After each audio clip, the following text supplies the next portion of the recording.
Bismillahirrahmanirrahim. Assalamualaikum warahmatullahi wabarakatuh. Alhamdulillahi rabbil alamin.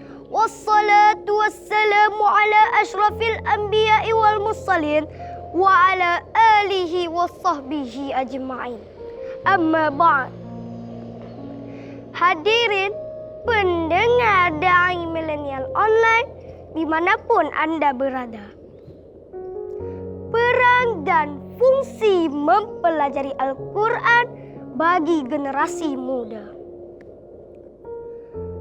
Hadirin, Al-Quran laksana lampu penerang hati dalam menembus lika-liku perjuangan yang panjang membentang. Al-Quran laksana benteng yang kokoh dalam mengcounter tipuan dan godaan syaitan.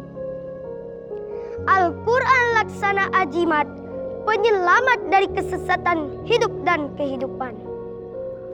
Pendek kata hadirin, Al-Quran adalah satu-satunya kitab suci yang berisi petunjuk yang dapat membawa manusia kepada keselamatan dan kebahagiaan, serta untuk meraih kesuksesan di dunia dan akhirat. Allah Subhanahu wa Ta'ala berfirman di dalam Al-Quran surah Yunus ayat 57. A'udzu billahi minasyaitonir rajim. Bismillahirrahmanirrahim. Ya ayyuhan nasu qad ja'atkum mau'izatum min rabbikum wa shifaa'un lima fis suduri wa hudan wa rahmatul lil mu'minin. Sadaqallahul azim. Hai orang-orang yang beriman, sesungguhnya telah datang kepadamu pelajaran dari Tuhanmu, penyembuh penyakit yang berada di dalam dada, petunjuk serta rahmat bagi orang-orang yang beriman. Hadirin rahimakumullah, berdasarkan ayat yang telah saya bacakan tadi, ada 4 fungsi diturunkannya Al-Quran. Pertama, Al-Quran adalah pelajaran dari Tuhan yang Maha Pengajar. Sebagai salah satu buktinya hadirin, bukankah karena kita diperintahkan untuk membaca Al-Quran dengan baik dan benar telah mendorong lahirnya ilmu qiraat yang kemudian kita kenal dengan ilmu tajwid. Kedua, Al-Quran sebagai obat penyakit batin seperti syirik, ragu, dan bodoh. Ketiga, Al-Quran berfungsi sebagai petunjuk bagi manusia dari kesesatan.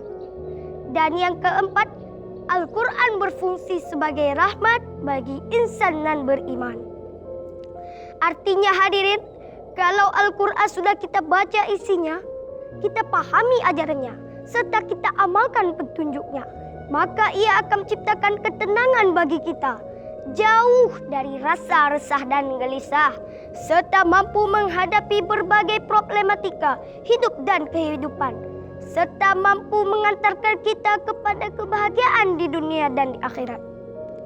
Rasulullah SAW bersabda, Iqra'ul Qur'an fa innahu ya'ti yaumal qiyamati syafi'an li ashabi. Bacalah dan kajilah Al-Quran, karena ia akan datang pada hari kiamat sebagai penolong. Hadirin rahimakumullah, dari apa yang telah saya sampaikan dapat kita ambil kesimpulan bahwa Al-Quran merupakan firman Allah yang berfungsi sebagai pelajaran bagi manusia, obat penyakit dalam dada, serta petunjuk dalam menggapai kebahagiaan di dunia dan di akhirat. Oleh karena itu hadirin, mari kita baca, pahami, renungi, dan amalkan Al-Quran.